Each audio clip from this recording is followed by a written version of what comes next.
திருத்தணி அரசு தலைமை மருத்துவமனையில் 20 லட்சம் ரூபாய் மதிப்பீட்டில் பிராணவாயு சிலிண்டர் வாங்கிவிட்டு வீணாக பல மாதம் வெடிபொருள் நிரப்பும் துறையிடம் அனுமதி பெறாமல் அலட்சியம் காட்டும் மருத்துவமனை நிர்வாகம். சமூக ஆர்வலர்கள் குற்றச்சாட்டு.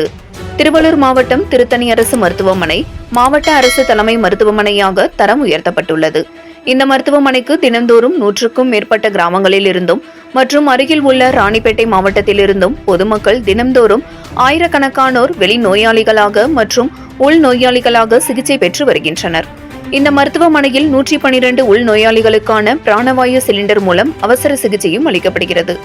ஆனால் நிரந்தரமாக இந்த அரசு மருத்துவமனையில் பிராணவாயு சிலிண்டர் இல்லாமல் நிரந்தரமாக பைப் மூலம் நோயாளிகளுக்கு பிராணவாயு வழங்க புதிய பிராணவாயு சிலிண்டர் 20 லட்சத்தில் வடிவமைக்கப்பட்டது.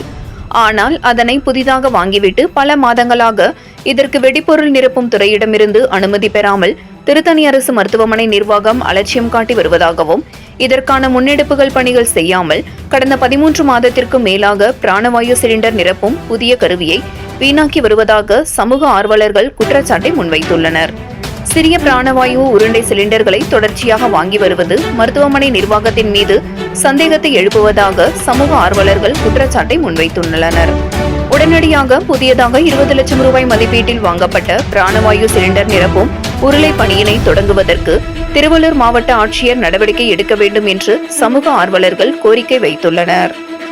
7 Green News செய்திகளுக்காக திருத்தணி செய்தியாளர் மணிகண்டன்.